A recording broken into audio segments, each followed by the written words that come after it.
जब दिल टूटता है तो आवाज नहीं करता, बस भीतर ही भीतर सब कुछ बिखर जाता है।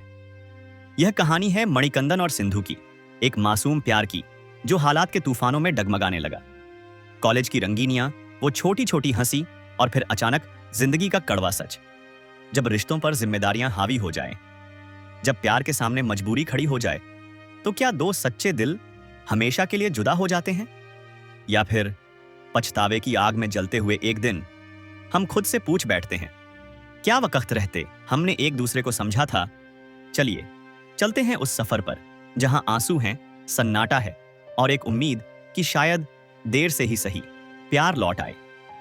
फिल्म की शुरुआत होती है मणिकंदन और सिंधु की एक प्यारी सी बातचीत से। मणिकंदन पूछता है, क्या तुम रो रही हो? सिंधु मुस्कुराते हुए कहती है, हाँ, क्योंकि मैं खुश हूं। मणिकंदन हैरान होकर पूछता है, भला खुश होने पर भी कोई रोता है? सिंधु धीरे से जवाब देती है, और तुम, क्या तुम कभी नहीं रोते? मणिकंदन मुस्कुराता है और कहता है, नहीं, बचपन से आज तक कभी नहीं रोया। कई बार कोशिश की, पर मेरी आंखों से कभी एक भी आंसू नहीं निकला, और मैं वादा करता हूं तुम्हारी आंखों से भी एक भी आंसू नहीं निकलने दूंगा। लेकिन किसे पता था कि जिंदगी इतनी जल्दी पलटेगी। अगले सीन में सिंधु कॉलेज में अकेली बैठकर रो रही होती है। एक लड़का जो मणिकंदन और सिंधु को अलग करना चाहता है पास आता है और पूछता है, क्या तुम्हारा और मणिकंदन का झगड़ा हुआ? बता दो, मैं अभी उसकी खबर लेता हूं। लेकिन तभी मणिकंदन आकर कहता है, सिंधु प्रेग्नेंट है। यह सुनते ही वो लड़का चौंक जाता है और बिना कुछ कहे वहां से चला जाता है। अब एक और इमोशनल मोड। सिंधु रो रही है। मणिकंदन कहता है, इसमें रोने की क्या बात है? यह तो नॉर्मल बात है। सिंधु जवाब देती है, तुम्हारे लिए नॉर्मल होगा, लेकिन मेरे लिए नहीं। मणिकंदन समझाने की कोशिश करता है और कहता है, तो फिर एबॉर्शन करवा लेते हैं। लेकिन सिंधु साफ कहती है, नहीं, मैं इस बच्चे को जन्म दूंगी।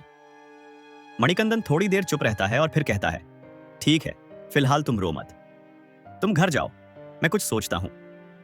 लेकिन सिंधु घर नहीं जाना चाहती और यहीं से एक नया संघर्ष शुरू होता है। मणिकंदन सिंधु को लेकर अपने दोस्त अमित के गेस्ट हाउस में चला जाता है, जहां दोनों चुपचाप रहने लगते हैं। सिंधु गुस्से में होती है और मणिकंदन उलझन में। तभी मणिकंदन की मां का फोन आता है, बेटा, आते वक्त दही लेते आना। मणिकंदन गुस्से में सोचता है, यहां मेरा दिमाग पिघलकर जमीन पर गिर रहा है और मां को दही चाहिए। वो कहता है, मां, मैं दही नहीं ला सकता, पापा को कहो आज बिना दही के एडजस्ट कर लें। अगले दिन मणिकंदन होटल से खाना लाता है। सिंधु और वो साथ बैठकर खाना खाते हैं, लेकिन एकदम खामोशी में। सिंधु एक शब्द तक नहीं बोलती। तभी डोरबेल बजती है, दरवाजा खुलता है और सामने खड़े होते हैं सिंधु के माता पिता। उन्होंने पुलिस में रिपोर्ट की थी, मणिकंदन ने हमारी बेटी का किडनैप कर लिया है। सिंधु के पापा कहते हैं, हमारी बेटी तो किसी से नजर भी नहीं मिलाती थी, इसने जरूर फुसलाया है। इंस्पेक्टर कहता है, आप सब चुप रहिए, अब सिर्फ लड़की बोलेगी। और फिर सबके सामने सिंधु कहती है, मैं प्रेग्नेंट हूं। पूरा कमरा सन्नाटा बन जाता है और सिंधु के पापा छाती पकड़कर वहीं गिर जाते हैं। सभी लोग हॉस्पिटल जाने के लिए स्टेशन से बाहर निकलते हैं। तभी मणिकंदन के पापा आ जाते हैं। मणिकंदन और उसके पापा के बीच बिल्कुल भी बनती नहीं है। मणिकंदन का भाई सवाल करता है, सिंधु के पापा को क्या हुआ? इसके जवाब में मणिकंदन के पापा गुस्से में कहते हैं, इसकी शादी के लिए पंडित ले जा रहे होंगे, तुम इस लड़के के साथ उसका जीवन और भी बिगाड़ रहे हो। फिर वह और तीखे शब्दों में कहते हैं, उसके पापा को हार्ट अटैक हुआ है, फिर भी ये लड़की इस निकम्मे को ही सपोर्ट कर रही है। और फिर कहते हैं, कम से कम इसका ख्याल तो रखो, और वहां से चले जाते हैं।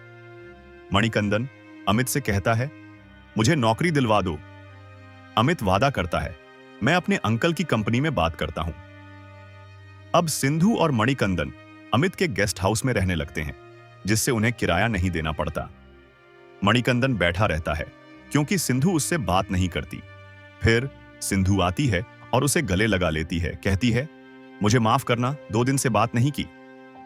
मणिकंदन उसे बताता है, देखो, अमित मुझे नौकरी दिलवा देगा, फिर मैं सेकंड हैंड बाइक लेकर फूड डिलीवरी कर लूंगा, कॉलेज की फीस और तुम्हारे मेडिकल एक्सपेंस भी संभाल लूंगा, तुम चिंता मत करो। सिंधु कहती है, इतना ज्यादा मत सोचो, हम दोनों मिलकर कुछ ना कुछ कर ही लेंगे। हालात ये थे कि उनके पेरेंट्स उन्हें सपोर्ट नहीं कर रहे थे। मणिकंदन सुबह कॉलेज जाता और शाम को नौकरी करता। फिर भी वह ज्यादातर अमित के पैसों पर निर्भर था। सिंधु कहती है, यह ठीक नहीं है, हमें छोटा सा घर रेंट पर ले लेना चाहिए। मगर मणिकंदन नहीं मानता। वह कहता है, अगर रेंट दिया तो मेरी आधी से ज्यादा सैलरी चली जाएगी। फिर कॉलेज फीस, फूड और तुम्हारे मेडिकल बिल कौन भरेगा? दोनों मिलकर उस आइडिया को छोड़ देते हैं। फिर एक रात मणिकंदन जॉब के लिए जाता है और सिंधु घर पर अकेली होती है। तभी अमित के कुछ दोस्त पार्टी करने आते हैं। सिंधु अमित को कॉल करती है और अमित कहता है, सॉरी सिस्टर, उन लोगों के पास भी गेस्ट हाउस की चाबी है। मुझे इन्फॉर्म नहीं किया था कि वो लोग आ गए हैं। आज के दिन मैनेज कर लो, फिर कभी ऐसा नहीं होगा। सिंधु मणिकंदन को कॉल करती है, लेकिन वह काम में व्यस्त होता है। सुबह मणिकंदन घर लौटता है तो देखता है कि सब नशे में पड़े हैं। सिंधु कहती है, देखो, मुझे यहां नहीं रहना है, जल्दी से कोई घर ढूंढो। मणिकंदन अमित के अंकल से कहता है, कोई सस्ता रूम दिखा दो। फिर वह एक भीड़ भाड़ वाली जगह में रेंट पर छोटा सा घर ढूंढ लेता है और दोनों वहां शिफ्ट हो जाते हैं। इन हालात में भी मणिकंदन और सिंधु एक दूसरे को खुश रखने की पूरी कोशिश करते हैं। सिंधु कहती है, मेरी एक विश है, मैं चाहती हूं कि सिर्फ हम दोनों सड़क पर चलें, दूर तक। मणिकंदन हंसते हुए जवाब देता है, देखो, तुम अपने पापा से कहो कि तुम्हारे लिए एक अलग सड़क बना दें, तब तुम्हारी विश पूरी होगी। इस पर दोनों मजाक करते हैं। फिर सिंधु कहती है, अगर लड़का हुआ तो आदित्य और लड़की हुई तो अदिति। ठीक उसी वक्त एक महिला सिंधु को शादी के लिए इनवाइट करने आती है। सिंधु मणिकंदन से कहती है, हमें उन्हें गोल्ड रिंग गिफ्ट करनी चाहिए, कम से कम इतना तो होना चाहिए।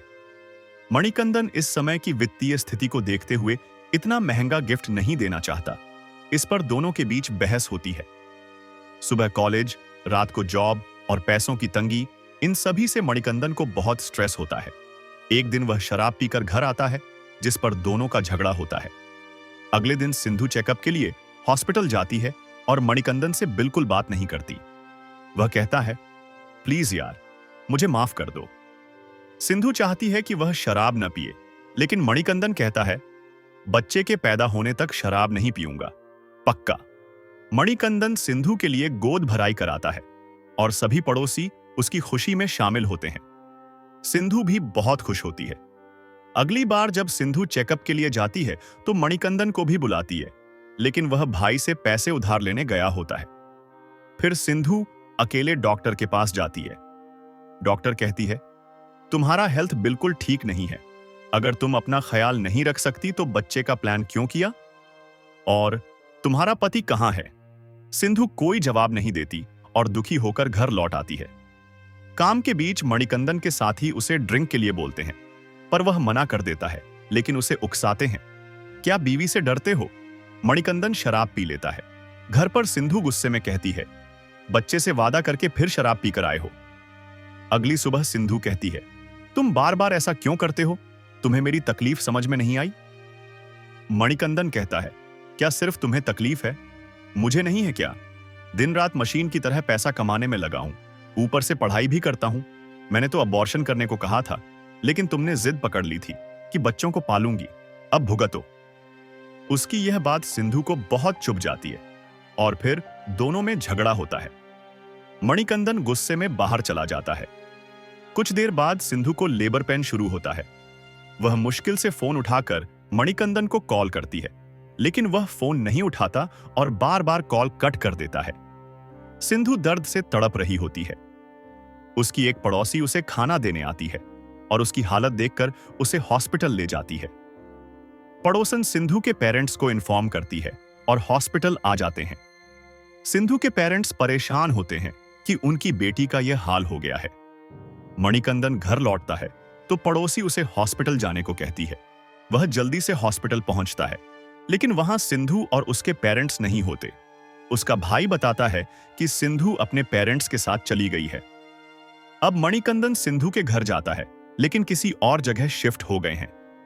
बेचारा मणिकंदन परेशान हो जाता है और बच्चे को लेकर अपने घर जाता है, लेकिन उसके पेरेंट्स भी उसे एक्सेप्ट नहीं करते। फिर वह बच्चे को लेकर अनाथ आश्रम जाता है। वहां की इंचार्ज पूछती है, तुम्हें यह बच्चा कहां मिला? मणिकंदन कहता है, अन्ना नगर के कूड़ेदान में पड़ा हुआ था। वह कहती है, एक काम करो, रजिस्टर में अपना नाम और पता लिख दो और पुलिस की पूछताछ के बाद चले जाना। मणिकंदन अपना नाम और नंबर लेकर पूछता है, मुझे अर्जेंटली बाथरूम जाना है। अनाथ आश्रम की इंचार्ज कहती है, देखो वहां बाथरूम है। मणिकंदन बाथरूम जाने का बहाना करके भाग जाता है, लेकिन रास्ते में उसे बहुत गिल्टी फील होता है। अपनी गलतियों की सजा अपने बेटे को क्यों दे, यह सोचता है। मणिकंदन आश्रम वापस लौटकर अंदर घुसता है और बच्चे के पास जाकर बहुत रोता है। वह इंचार्ज से कहता है, देखो मैं इसे खुद पालूंगा, और बच्चे को लेकर चला जाता है। अमित उसे डांटता है, तुम इंसान हो या पत्थर जो अपने बच्चे को अनाथ आश्रम में छोड़ने वाले थे। मणिकंदन कुछ नहीं कहता। फिर अमित से रिक्वेस्ट करता है, यार मुझे और मेरे बेटे को यही रहने की परमिशन दे दो और कम से कम 3 साल तक अपनी शादी के बारे में मत सोचो। अमित चौंकते हुए कहता है, तुमने गलती की है और तुम्हारे बच्चे को पालने के लिए मैं कुंवारा रहूं? भाई, क्या मैं अपने बेस्ट फ्रेंड के लिए इतना नहीं करूंगा? क्या कर दूं? मेरे बाप, कल से तेरे और तेरे बेटे की डिक्की मैं ही साफ करूंगा। तभी बच्चा रोने लगता है। हाउसकीपर कहती है, बच्चे को 12 महीने तक मां का दूध पिलाना जरूरी है, लेकिन तुम फिक्र मत करो, मैं एक औरत को जानती हूं जो रोज आकर उसे दूध दे सकती है। मणिकंदन उसे धन्यवाद कहकर कुछ पैसे देता है। फिर मणिकंदन अपने बेटे से कहता है, सॉरी बेटा, पापा को माफ कर दो, और खुद को पापा बताकर बहुत अच्छा महसूस करता है। वह बच्चे को लेकर कॉलेज भी जाता है और उसके साथ वक्त बिताकर मणिकंदन की जिंदगी खुशियों से भर जाती है। अमित भी बच्चे से बहुत जुड़ जाता है। मणिकंदन अपने बच्चे का नाम आदित्य रखता है, जैसा उसने और सिंधु ने तय किया था। आदित्य बड़ा होता है और मणिकंदन उसे स्कूल लेकर जाता है। आदित्य पूछता है, पापा, गवर्नमेंट स्कूल क्या होता है? मणिकंदन कहता है, वहां फीस कम होती है। आदित्य कहता है, पापा, मुझे भी वहीं एडमिशन दिलवा दो, आपको इतने पैसे खर्च नहीं करने पड़ेंगे। मणिकंदन को यह सुनकर बहुत गर्व महसूस होता है कि आदित्य उसकी तकलीफ समझता है। फिर मणिकंदन एक स्टोर रूम में कुछ खरीदने जाता है, जहां उसे अपनी एक रिश्तेदार अनु मिलती है। वह मणिकंदन को अपने कंपनी में इंटरव्यू देने का मौका देती है। मणिकंदन वहां इंटरव्यू देने जाता है। वहां एक औरत सभी स्टाफ पर चिल्ला रही होती है, हमें एक्सपेक्टेड रिजल्ट्स क्यों नहीं मिल रहे हैं? तभी एक हाउसकीपिंग स्टाफ क्लीनिंग कर रहा होता है और वह उससे वैक्यूम क्लीनर लेकर कहती है, तुम इसे इस्तेमाल करना भी नहीं जानते, सब कुछ मुझे ही सिखाना पड़ेगा। यह कहने के बाद वह मणिकंदन को बुलाकर पूछती है, इसका कोई सॉल्यूशन बताओ। दरअसल वह मणिकंदन को यहां का स्टाफ समझ बैठी है। मणिकंदन हाउसकीपर से पूछता है और पता चलता है कि उसे वैक्यूम क्लीनर इस्तेमाल करने की ट्रेनिंग नहीं दी गई है। वास्तव में इस ऑफिस में अच्छे से काम करने के लिए न तो किसी की प्रशंसा की जाती है और न ही काम करने की ट्रेनिंग दी जाती है। मणिकंदन कहता है, फिर स्टाफ को कैसे पता चलेगा कि आप क्या एक्सपेक्ट कर रही हैं? आपको अपने स्टाफ को कम से कम ठीक से ट्रेनिंग तो देनी चाहिए और अच्छा काम करने पर उन्हें अप्रिशिएट भी करना चाहिए। यही है सॉल्यूशन। बाकी लोग बताते हैं कि मणिकंदन अभी इंटरव्यू देने आया था, वह कोई स्टाफ नहीं है। बॉस बड़ी इंप्रेस हो जाती है और उसे कुछ ही देर में अपॉइंटमेंट लेटर देती है। लेकिन मणिकंदन कहता है, मैं इस सीनियर पोजीशन के लिए अप्लाई करने नहीं आया था। बॉस कहती है, कोई बात नहीं मणिकंदन, तुम्हारी काबिलियत देखकर ही मैंने तुम्हें यह पोजीशन दी है, तुम कल ही ज्वाइन कर लो। मणिकंदन बहुत खुश होता है और अपने बेटे के साथ इसे सेलिब्रेट करता है। अगले दिन जब वह ज्वाइन करने आता है तो मैनेजर कहता है, वो पोजीशन किसी और को मिल चुकी है। मणिकंदन हैरान होकर कहता है, लेकिन आपके सीनियर ने तो मुझे अपॉइंट कर दिया था। मेरी रिश्तेदार अनु यही काम करती है, उनकी कहने पर ही मैं यहां आया था। अब मैनेजर कहता है, देखिए, अनु ने ही बॉस से कहा था कि आपको नौकरी ना दी जाए क्योंकि आपकी सैलरी अनु से भी ज्यादा होगी। मणिकंदन अनु से मिलने जाता है और कहता है, यह कैसी मानसिकता है? आप मेरी मदद करना चाहती हो लेकिन यह नहीं चाहती कि मैं आपसे आगे निकलूं। अच्छा हुआ मैंने अपने पुराने नौकरी को नहीं छोड़ा। यह कहकर वह गुस्से में चला जाता है। मणिकंदन आदित्य को स्कूल से लेने जाता है। वहां जाकर उसे पता चलता है कि आदित्य को एक लड़के ने धक्का दिया जिससे उसके पैर में चोट लग गई है। जब मणिकंदन इस बारे में पूछताछ करता है तो मालूम पड़ता है कि वो लड़का और कोई नहीं, कॉन्ट्रैक्टर बासु का बेटा संजय है। मणिकंदन सीधे बासु से मिलने जाता है और दोनों के बीच तीखी बहस हो जाती है। बात इतनी बढ़ जाती है कि बासु पुलिस स्टेशन जाकर मणिकंदन के खिलाफ शिकायत दर्ज कराने की धमकी देता है। इस बीच मणिकंदन आदित्य से कहता है, तुम अमित अंकल के साथ घर चले जाओ, लेकिन आदित्य साफ मना कर देता है। इंस्पेक्टर भी उसे समझाने की कोशिश करता है, बेटा पापा बाद में आ जाएंगे, तुम पहले घर जाओ। मगर आदित्य टस से मस नहीं होता। तभी आदित्य बासु से कहता है, अंकल अगर मेरे पापा ने आपसे कुछ गलत कहा तो उसकी वजह मैं हूं। आप चाहें तो मेरी शिकायत कर दीजिए। एक बच्चे की यह बात सुनकर बासु कुछ पल चुप रहते हैं, फिर बिना कुछ बोले शिकायत पत्र फाड़ देते हैं। माहौल में अचानक शांति छा जाती है। बासु थोड़ी देर चुप रहते हैं, फिर मणिकंदन से पूछते हैं, तुम इतना नाराज क्यों हो? मणिकंदन जवाब देता है, एक बढ़िया नौकरी हाथ से चली गई, बस उसी का दुख था। बासु कुछ पल सोचते हैं, फिर कहते हैं, मेरे दोस्त की कंपनी में जा सकता हूं, मैं बात करता हूं, शायद कुछ बन जाए। बासु मणिकंदन से कहते हैं, तुम कल इंटरव्यू के लिए जाओ। मणिकंदन पहले किसी पर विश्वास नहीं करना चाहता, क्योंकि रिश्तेदारों से उसे धोखा मिल चुका था। लेकिन अब उसके पास कोई दूसरा विकल्प नहीं था, इसलिए वह मान जाता है। अगले दिन मणिकंदन इंटरव्यू देने उस कंपनी में जाता है। इंटरव्यू के बाद उसे पता चलता है कि कंपनी का मैनेजर और कोई नहीं बल्कि सिंधु है। मणिकंदन घबराकर बासु से कहता है, जिसे मैं कभी नहीं देखना चाहता था, अब उसके साथ रोज कैसे काम करूंगा? बासु उसे समझाते हैं, देखो 1 महीना काम करके देखो, फिर अगर तुम कंफर्टेबल नहीं हो तो छोड़ देना।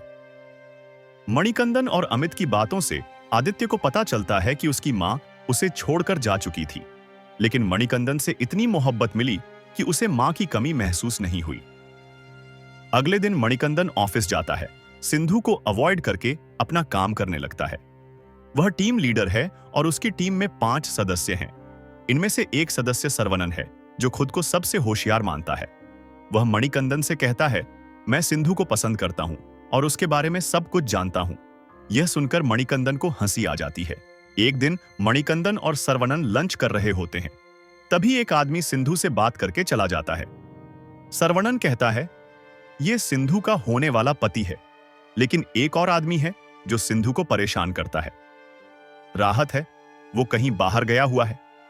यह सुनकर मणिकंदन शॉक हो जाता है, यह सोचकर कि सिंधु उसे भूलकर आगे बढ़ गई है। अगले दिन मणिकंदन की टीम की एक मेंबर, जिसका नाम साधना है, पेमेंट क्रेडिट में गलती कर देती है। इस वजह से सिंधु उस पर चिल्लाती है। मणिकंदन कहता है, यह मेरी जिम्मेदारी है, मैं पेमेंट ठीक करवा दूंगा, तुम्हारे पास बस 6 घंटे हैं। यह कहकर सिंधु चली जाती है। फिर मणिकंदन साधना के साथ अमित से मिलता है। अमित कहता है, मेरे दोस्त का बैंक में काम है, मैं उसे बोलकर पेमेंट रिवर्स करवा दूंगा, लेकिन इसके लिए मेरी फीस 15,000 रुपये है। साधना कहती है, मेरे पास 6,000 रुपये हैं, बाकी बाद में दे दूंगी। मणिकंदन हंसकर कहता है, अब अपना ड्रामा बंद करो, उसे डरा मत। दरअसल अमित हमेशा की तरह मजाक कर रहा था। मणिकंदन का हेल्पिंग नेचर देखकर साधना उसे पसंद करने लगती है। इसी बीच मणिकंदन की टीम के एक मेंबर जोशुआ बाथरूम में खुदकुशी करने की कोशिश करता है। मणिकंदन अंदर जाता है तो जोशुआ कहता है, सर बाहर जाइए वरना मैं अपना गला काट लूंगा। मणिकंदन कहता है, जो करना है कर ले, मैं काम खत्म करके जाऊंगा।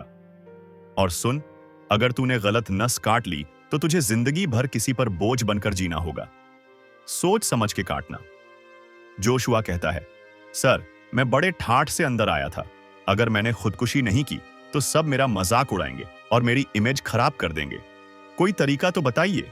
मणिकंदन कहता है, तू अपनी एक्टिंग जारी रख और मैं तुझे बचाने की एक्टिंग करके तुझे बाहर ले जाऊंगा। यह कहकर दोनों इस योजना को सफल बनाते हैं। अगले सीन में आदित्य मणिकंदन से कहता है, पापा आपकी टीम की लड़की साधना आपको डिनर पर बुला रही है, तुम अपना होमवर्क करो, मैं डिनर करके आती हूं। यह कहकर मणिकंदन साधना से मिलने जाता है। डिनर के बाद साधना कहती है, मुझे आपसे कुछ जरूरी बात करनी थी। मणिकंदन कहता है, मैं रेस्ट रूम से होकर आता हूं, फिर बताना। और हां, बिल मत पे करना, मेरे वॉलेट से पैसे निकाल लेना। ये कहकर वो अपना वॉलेट छोड़कर रेस्ट रूम चला जाता है। साधना जब वॉलेट खोलती है तो उसमें मणिकंदन और सिंधु की फोटो होती है। असल में मणिकंदन ने जानबूझकर ऐसा किया था क्योंकि उसे पहले से अंदाजा था कि साधना क्या कहने वाली है, लेकिन वो नहीं चाहता था कि उसका दिल दुखे, इसलिए इस तरीके से बात को टालने का सोचा। फिर साधना अपनी टीम के साथ मिलकर मणिकंदन और सिंधु के बीच बात कराने का प्लान बनाती है। अगले दिन मणिकंदन के घर उसके पेरेंट्स और भाई शादी का इनवाइट देने आते हैं। आदित्य को देखकर मणिकंदन के पापा कहते हैं, मणिकंदन तो अपना अंडरवियर भी खुद नहीं धोता था, लेकिन देखो इसने अपने बेटे को कितनी अच्छी तरह पाला है। मणिकंदन अपनी मां से पूछता है, इतने दिन आप लोगों को मेरी याद नहीं आई क्या, और अब भाई की शादी के लिए बुला रहे हो? तो उसकी मां कहती है, देखो तुम्हारे पापा के सामने मैं कुछ नहीं कह पाई बेटा। मणिकंदन अपने भाई से कहता है, तुझे लड़की कौन दे रहा है? तो उसका भाई हंसते हुए कहता है, मैंने अपने ससुर से कह दिया था कि बच्चे के बाद ही शादी करूंगा। वो तुरंत मान गए। फिर मणिकंदन के पापा आदित्य को पैसे देते हैं, लेकिन आदित्य कहता है, मुझे पैसे नहीं चाहिए अंकल। मणिकंदन के पापा चौंकते हुए कहते हैं, मैं अंकल नहीं हूं, मैं तुम्हारे पापा का पापा हूं, तुम्हारा दादा। फिर वो पैसे देते हैं और खुश होकर वहां से चले जाते हैं। इसके बाद मणि की टीममेट एक खास प्लान बनाती है, एक पिकनिक का, शनिवार के दिन, ताकि मणि और सिंधु फिर से एक दूसरे के करीब आ सकें। उसी मौके पर जोशुआ की गर्लफ्रेंड सबको अपनी शादी का इनविटेशन देती है, लेकिन असली खेल तो इसके बाद शुरू होता है। जोशुआ प्लान के तहत मणिकंदन को जमकर शराब पिलाता है और फिर सब मिलकर मणिकंदन और सिंधु को एक कमरे में बंद कर देते हैं ताकि दोनों खुलकर बात कर सकें, शायद पुरानी दूरियां मिट जाएं। लेकिन सिंधु को यह सब एक चाल लगती है। उसे लगता है कि सरवनन और साधना ने यह सब मणि के कहने पर किया है। गुस्से से तिलमिलाई सिंधु मणि से और भी ज्यादा नाराज हो जाती है और गुस्से में आकर साधना को एक जोरदार थप्पड़ मारती है, फिर बिना कुछ कहे वहां से चली जाती है। इस हादसे ने मणि को अंदर तक तोड़ दिया, दुखी मन से। अगली सुबह वह अपनी कंपनी को 1 महीने का नोटिस देकर इस्तीफा दे देता है। ऑफिस में सरवनन मणि से कहता है, यही है वो प्लेबॉय सुपरवाइजर जो सिंधु को बार बार परेशान करता है। और फिर एक रात जब सब ऑफिस छोड़ चुके होते हैं, वही सुपरवाइजर सिंधु को एक बहाने से रोक लेता है। वो उसे जानबूझकर कुछ काम थमा देता है। सिंधु चाहकर भी इनकार नहीं कर पाती और मजबूरी में चुपचाप काम में लग जाती है। उसी वक्त मणिकंदन एक बहाना बनाता है, बाइक की चाबी ढूंढने का। वो जानबूझकर सुपरवाइजर को डिस्टर्ब करता है और फिर मणिकंदन से पीछा छुड़ाने के लिए सुपरवाइजर भी उसी की चाबी ढूंढने लग जाता है। मणिकंदन धीरे से कहता है, शायद चाबी बाथरूम में गिर गई थी। सुपरवाइजर जैसे ही बाथरूम के पास पहुंचता है, मणिकंदन उसे दबोच लेता है और गुस्से में कहता है, अगर आइंदा किसी लड़की को परेशान किया तो सीधा पुलिस में शिकायत कर दूंगा। ये बोल दूंगा कि तुमने सरवनन के साथ गलत किया है। यह सुनकर सरवनन हक्का बक्का रह जाता है। सर, ये आप क्या कह रहे हैं? मैंने तो कभी उसे गलत नजर से देखा ही नहीं। गंभीर माहौल को मजाक बनाकर मणिकंदन वहां से चला जाता है। इसके बाद मणिकंदन सिंधु को घर तक छोड़ने जाता है। रास्ते में पुरानी यादें उसे घेर लेती हैं, वो लम्हे जब सब कुछ सही था। अगले सीन में मणिकंदन अपनी जॉब छोड़ने वाला होता है और कंपनी के सभी लोग चाहते हैं कि मणि के जाने से पहले एक बार उसके बेटे आदित्य से मिल सकें।